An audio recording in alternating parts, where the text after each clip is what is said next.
What is love? Baby, don't tech news no more. After being threatened with antitrust lawsuits from basically every government ever, Google is finally getting sued by the US Department of Justice. The case centers around Google Search and its completely dominant position in the search engine market. But being dominant isn't enough to justify an antitrust lawsuit. The government is using the fact that Google pays billions of dollars a year to companies in exchange for pre-installing Google Search on their devices and preferring it over competitors like DuckDuckGo, which only further solidifies Google's powerful position. So it's about distribution. To be fair, there's a reason Google has become synonymous with online search. It's that Ask Jeeves sucks, and so does Bing. It's unclear what will come of this legal conflict, but similar cases against Google in the EU have resulted in fines and changes to the way the company bundles Android services. Although the EU has a lot more teeth with antitrust, so maybe this is just election posturing, I don't know. We could also see absolutely nothing happen. What are the lawyers using to search for evidence against Google? It ain't Yahoo, buddy. The library, Riley. AMD saw the way NVIDIA's RTX 3000 series launch was knocked completely off the rails by scalpers, so they've set out a set of guidelines for retailers to follow so all the RX 6000 cards don't end up on eBay for like 3 times the price.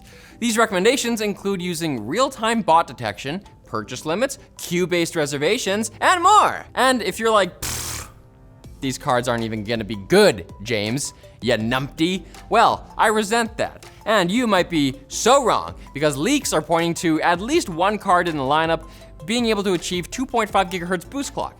That's pretty high. Is it high enough to unseat NVIDIA from its throne at the top of the GPU hierarchy? Almost certainly not. But we'll find out for sure when AMD unveils the cards next week. And Apple is removing the custom browser app that some tinkerers were using to play Stadia on iOS. Because, of course they did. Developer Zachary Knox had made the Stadia app to get around Apple's restrictions on game streaming services.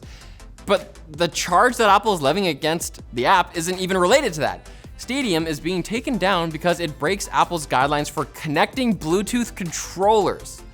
This might be bad news for Stadia, but it might also make people search it up and try those new free demos the service is offering, which might convince some people, even game streaming skeptics, to sign up and love it and play Stadia forever. Probably not. Bring us to the Quick Bits, Riley. Now it's time for Quick Bits, brought to you by OneProvider, the data center services consolidator.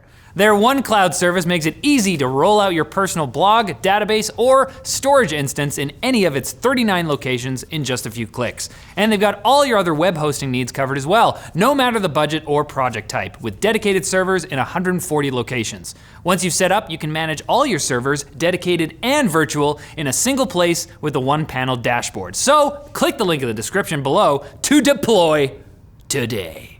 Thanks, Riley. But I'll take it from here. Quick Bits, yeah! Twitch streamers have had a large number of videos deleted after Twitch sent out a sudden wave of copyright takedowns. The takedowns are apparently in response to an influx of DMCA claims the site received in June, but only processed just now.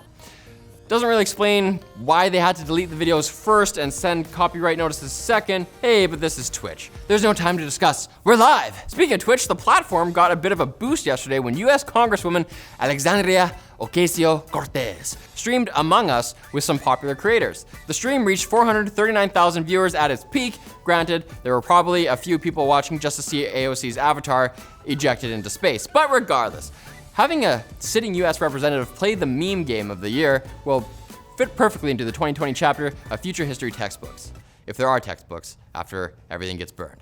Microsoft has announced that all Minecraft players will have to switch from using a Mojang account to a Microsoft one, drawing parallels to the whole Oculus Facebook situation. But Microsoft seems to be clearly explaining why they're doing this, with the promise that absolutely nothing will be affected for the end user. Plus, you get a cape. I'm sure if Oculus users just got a cape, everything would be fine.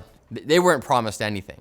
Short-form video service Quibi is shutting down after launching just 6 months ago, and the jokes write themselves here, people. It looked stupid, and I guess it was. The shutdown is also happening one day after the service's apps launched on Apple TV, Android TV, and Fire TV. Wow, see you later, Quibi! We hardly knew ye. No one did, you didn't have enough users.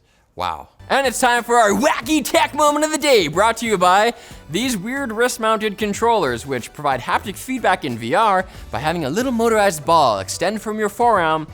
I got one of those, two actually.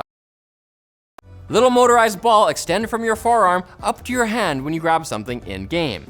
This will almost certainly not be how haptics work in VR in the future, but hey, we can have some fun with a completely ridiculous thing right now. We deserve it.